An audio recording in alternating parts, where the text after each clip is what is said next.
ಗೂಡ ಕಟ್ಕೊಂಡು 2 ತತ್ತಿ ಇಟ್ಕೊಂಡು ಕುಂತದ. ಇದನ್ನ ಸ್ವರ್ಗಕ್ಕೆ ಕರ್ಕೊಂಡು ಹೋಗಬೇಕು. ಅಲ್ಲೆಲ್ಲ ಎಂಥ ಗಿಡಗಳದಾವ, ಕಾಮಧೇನು ಕಲ್ಪ ವೃಕ್ಷ ಅಂತಿರಲ್ಲ, ಹಂಗ ಕಲ್ಪ ವೃಕ್ಷದಾಗ ಇದಕ್ಕೊಂದು ಆಸರೆ ಕೊಡಬೇಕು ಅಂದ. ಅದಕ್ಕೆ ಹೋಗಿ ಹೇಳ್ದ, ಏನು ನೀನು ಇಚ್ಛಾ ಪಟ್ರೆ ಹೇಳು, ನಾನು ಕಲ್ಪ ವೃಕ್ಷಕ್ಕೆ ಕರ್ಕೊಂಡು ಹೋಗ್ತೀನಿ, ಆರಾಮಿರಬಹುದು.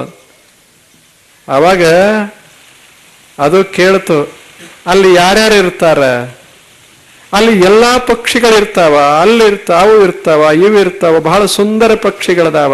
ಅವಾಗ ಅದು ಅಂತು, ಅಷ್ಟೆಲ್ಲ ಸುಂದರ ಪಕ್ಷಿ, ಅಷ್ಟೆಲ್ಲ ಚಂದ ಹಾಡು ಪಕ್ಷಿಗಳ ಮಧ್ಯ ನನಗೆ ಕಿಮ್ಮತ್ತ ಬರುವುದಿಲ್ಲ, ಇಲ್ಲಿ ನಾನೇ ರಾಜ, ನಾಯಕ ಬರ್ಲಿ ಅಂತ. ಇಲ್ಲಿ ಯಾರಿಲ್ಲ, ಆರಾಮದೇನೆ, ಎಲ್ಲರೂ ಬೆಂಗಳೂರಾಗದಾರ, ಎಲ್ಲರೂ ಮುಂಬೈದಾಗದಾರ, ಎಲ್ಲರೂ ದಿಲ್ಲಾಗದಾರ, ಹಳ್ಳ್ಯಾಗ ಆರಾಮದ ನಾ ಅದೀನಿ. ಅದು ಭಗವಂತನೇ, ನಿನ್ನ ಸ್ವರ್ಗ ಬೇಡ, ನಿನ್ನದು ಕಾಮಧೇನು ಬೇಡ, ನಿನ್ನ ಕಲ್ಪವೃಕ್ಷ ಬೇಡ, ನಾನು ಆರಾಮದೇನೆ, ಯಾವ ತೊಂದರೆನೂ ಇಲ್ಲ. ಮುಳ್ಳು ಕಂಟ್ಯಾಗಿ ಹಾಕಿರ್ತೀನಿ ಅಂದ್ರೆ ಇಲ್ಲಿ ಬರೋವ್ರ ಯಾರಿಲ್ಲ. ಯಾರು ಬರ್ತಾರೆ ನಮ್ಮ ಹತ್ರ, ಯಾರು ಬರ್ತಾರೆ? ನಾನೇ ರಾಜ, I am the king of the kings. ಎಷ್ಟು ಮಜಾ ಇಲ್ಲ, ಸುಮ್ಮನೆ ದೃಷ್ಟಿಕೋನದು. ಹಂಗೆ ನಾವು ಎಲ್ಲದೇವಿ ಅಲ್ಲಿಯೇ ಹೆಂಗಿರಬೇಕು ಅಂದ್ರೆ ಕೈಯೊಳಗಿನ ಭಿಕ್ಷಾ ಪಾತ್ರೆ ಚೆಲ್ಲಿ ಆರಾಮಿರಬೇಕು, ಆರಾಮಿರು. ದೇವರ ಕೊಟ್ಟೆ ಕೊಡ್ತಾನ, ಕೈಯಾಗ ಭಿಕ್ಷಾ ಪಾತ್ರೆ ಹಿಡಿಯೋ ತಕ ಏನು ಕೊಡ್ಲಿ ಅಂತ ಕೇಳ್ತಾನ. ನೀವು ಬೇಡ್ತೀರಿ, ಬೇಡದ್ರೆ ಕೊಡುದಿಲ್ಲ ಅಂತಾನಷ್ಟೇ. ನಾವು ಸುಮ್ಮನೆ ಚೆನ್ನಾಗಿರೋದು, ಅದು ತಾನೇ, ಅದು ನಿಸರ್ಗ ನಮಗೆ ಕೊಡ್ಕೋತ ಹೋಗ್ತದೆ. ನಾವು ನಿಸರ್ಗವನ್ನು ಪ್ರೀತಿಸಬೇಕು ಅಷ್ಟೆ. ಅದಕ್ಕೆ ಮೊದಲನೇ ಮಾತು ಹೇಳ್ದ, ನೀವು ಸಣ್ಣವರಾಗಬೇಡಿ ಅಂದ. ಮತ್ತು ಸಣ್ಣವರು ಆಗಬಾರದು, ಇದರ ಅರ್ಥ ಏನು? ಯಾರು ಸಣ್ಣವರು? ಆಸೆಯೆಂಬಿಟ್ಟು ಕಿರಿಯರಿಲ್ಲ. ಬಹಳ ಆಶಾ ಮಾಡಿದ್ರೆ ದುರಾಶ. ಆಶಾ ಬೇಡ ಅಂತಲ್ಲ, ಆಶಾ ಇರಬೇಕು ಮನುಷ್ಯ, ಚೆನ್ನಾಗಿ ಒಳ್ಳೆ ಆಶಾ ಇರಬೇಕು. ಆದರೆ ಅವ್ರದ್ದು ನನ್ನ ಹತ್ರ ಇರಲಿ, ಇವ್ರದ್ದು ನನ್ನ ಕಡೆ ಇರಲಿ ಅಂತ ಇರಬಾರ್ದು ಅಷ್ಟೇ. ಅವ್ರಿಗಿರಬಾರ್ದು, ನನಗಿರಬೇಕು, ಇಂಥ ಆಶಾ ಇರಬಾರ್ದು ಅಂತ ಅಷ್ಟೆ.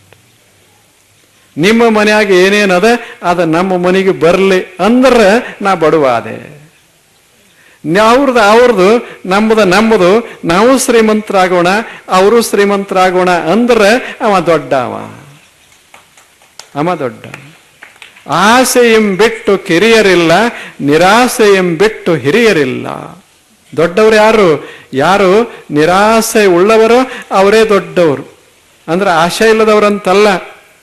ಇನ್ನೊಬ್ಬರದನ್ನ ಬಯಸಲಾರದವರು ದೊಡ್ಡವರು, ಇನ್ನೊಬ್ಬರದನ್ನ ಬಯಸುವವರು ಸಣ್ಣವರು. ಇದನ್ನು ನೋಡಿ ಮನುಷ್ಯನೇ ದೊಡ್ಡವನಾಗಿ ಬದುಕು. ಕಡಿಮೆದ ಅಂತೂ ಎಂದೂ ಅನ್ನಕ್ಕೆ ಹೋಗಬೇಡ. ಯಾಕೆ? ದೇವರು ಎಲ್ಲ ಕೊಟ್ಟಿಲ್ಲೇನು? ಎಷ್ಟು ಚಲೋ ಶರೀರ ಕೊಟ್ಟಾನ, ಎಷ್ಟು ಚಲೋ ಕಣ್ಣ, ಕಿವಿ, ಮೂಗು, ನಾಲಿಗೆಗಳನ್ನು ಕೊಟ್ಟಾನ, ಎಲ್ಲ ಪ್ರೀತಿಸುವಂಥ ಜನಾಂಗವನ್ನ ಕೊಟ್ಟಾನ. ಇಷ್ಟು ಪ್ರೇಮ ಶಹರದಲ್ಲಿ ಇರ್ತದೇನು ಹೇಳಿ? ನೀವು ಮುಂಬೈಗೆ ಹೋಗ್ರಿ, ಯಾರು ಮಾತಾಡಿಸ್ತಾರ ನಿಮಗೆ? ಇಲ್ಲಿ ಬರ್ರಿ, ಸುಮ್ಮನೆ ಕೆಮ್ರಿ, ಶಾಸಕರೇ ಬರ್ತಾರೆ, ಇಬ್ರು ಏನಾಯ್ತು ಅಂತ ಕೇಳ್ತಾರ. ಇಲ್ಲಿ ಕೇಳ್ತಾರ, ಮುಂಬೈದಾಗ ಯಾರು ಕೇಳೋರು. ಎಲ್ಲಿ ಕೇಳ್ತಾರೆ ಅಲ್ಲಿ ಶ್ರೀಮಂತರು ಇರ್ತಾರೆ, ಎಲ್ಲಿ ಕೇಳುದಿಲ್ಲ ಅಲ್ಲೆಲ್ಲರೂ ಬಡವರೇ ಇರ್ತಾರ. ಹೌದಲ್ಲ? ಹಾಗ ಜೀವನ ಹೆಂಗಿರಬೇಕು ಅಂದ್ರೆ, ನಾವು ಬಡವರಾಗಿ ಬದುಕಬಾರದು, ಸಣ್ಣವರಾಗಿ ಬದುಕಬಾರದು, ಶ್ರೀಮಂತರಾಗಿ ದೊಡ್ಡವರಾಗಿ ಬದುಕಬೇಕು.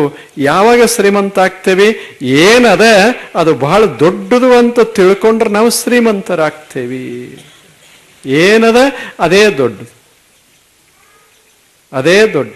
ಈಗದಲ್ಲ, ಶಾಲೆ ಅದ, ಇದು ಹಳ್ಳಿ ಶಾಲೆ. ನೀವು ಶಹರದಾಗ ಹೋದ್ರೆ ಎಂಥ ಅದ್ಭುತ ಶಾಲೆಗಳು ಸಿಗ್ತಾವೆ ನಿಮಗೆ. ಕೋಟಿಗಟ್ಟಲೆ ಹಣ ಹಾಕಿ ಶಾಲೆ ಕಟ್ಟಿರ್ತಾರೆ. ಆದರೆ ಸರಸ್ವತಿ ಮಾತ್ರ ಇಲ್ಲೂ ಇರ್ತಾಳೆ, ಅಲ್ಲೂ ಇರ್ತಾಳೆ. ಆಕೆಗೆ ಬಿಲ್ಡಿಂಗ್ ಮಹತ್ವದ್ದಲ್ಲ, ಆಕೆಗೆ ಜ್ಞಾನ ಬಹಳ ಮಹತ್ವದ್ದು. ಇಲ್ಲಿ ಗುರುವಿನೊಳಗೆ ಇರ್ತಾಳೆ, ಇಲ್ಲಿ ವಿದ್ಯಾರ್ಥಿಯಲ್ಲೇ ಇರ್ತಾಳೆ, ಅಲ್ಲಿಯೂ ಅಷ್ಟೇ. ಆಕೆ ಬಿಲ್ಡಿಂಗ ನೋಡೋದಿಲ್ಲ, ಕಲಿಯುವವರ ಮನಸ್ಸು ನೋಡ್ತಾಳೆ ಅಷ್ಟೇ. ಗಿಡದ ಕೆಳಗೆ ಕೂತು ಕಲ್ತವ್ರಿಲ್ಲೇ? ನಿಮ್ಮಲ್ಲಿ ಬಹಳ ಜನ ಇರ್ಬೇಕು. ಬಹಳ ಹಿಂದಕ್ಕೆ ಇನ್ನ ಸ್ವಾತಂತ್ರ್ಯ ಆಗೋಕ್ಕಿಂತ ಮುಂಚೆ ನೀವೆಲ್ಲ ಕಲ್ತದ್ದು ಎಲ್ಲೇ? ಗಿಡದ ಕೆಳಗಷ್ಟೆ. ಯಾವುದರ ಒಂದು ಗುಡ್ಯಾಗ, ಯಾವುದರ ಒಂದು ದೇಗಲದಾಗ ಕೂತು ಕಲ್ತವ್ರು. ಸರಸ್ವತಿ ಅಲ್ಲೇ ಇಲ್ಲಿ ಅಂತಲ್ಲ, ಎಲ್ಲಿ ನೆಳ್ಳದ ಅಲ್ಲೇ ಸರಸ್ವತಿ.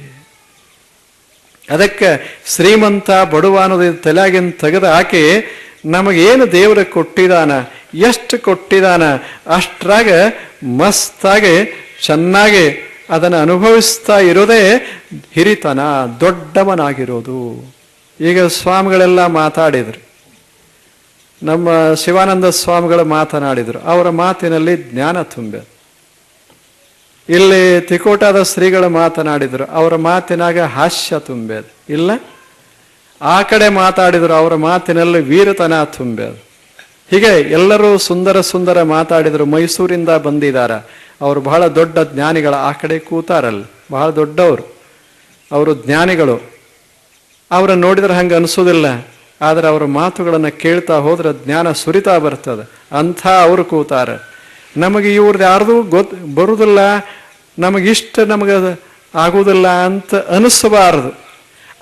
ಅವ್ರು ಕೂಡ ನಮ್ಮದ ನಮಗೂ ಕೂಡ ನಮಗೆ ಕೇಳಕ್ಕೆ ಎರಡು ಚಲೋ ಕಿವಿ ಕೊಟ್ಟಾನಲ್ಲ ಭಗವಂತ. ಮಾತಾಡಕ್ಕೆ ಕೊಡದೆ ಇದ್ರು ಕಿವಿ ಕೊಟ್ಟಾನಲ್ಲ, ಅದಕ್ಕೆ ನಾವು ಸಂತೋಷ ಪಡೋದದ. ನಮ್ಮ ಕಿವಿನೇ ಕೊಡದೇ ಇದ್ರೆ ಅವ್ರ ಮಾತಾರೆ ಏನು ಆಡ್ತಾರದ ಹೇಳಿ. ನೀವು ಯಾರು ಎಲ್ಲರೂ ಕಿವಿ ಮುಚ್ಕೊಂಡು ಬಿಟ್ರೆ ಸ್ಪೀಕರ್ ಯಾಕಿರ್ತದ? ಸ್ವಾಮಿಗಳು ಮಾತಾಡಿದ್ರೆ ಎಲ್ಲಿ ಆಗ್ತದೆ? ಏನೂ ಆಗೋದಿಲ್ಲ. ಕೇಳೋ ಕಿವಿ ಅದಾವಲ್ಲ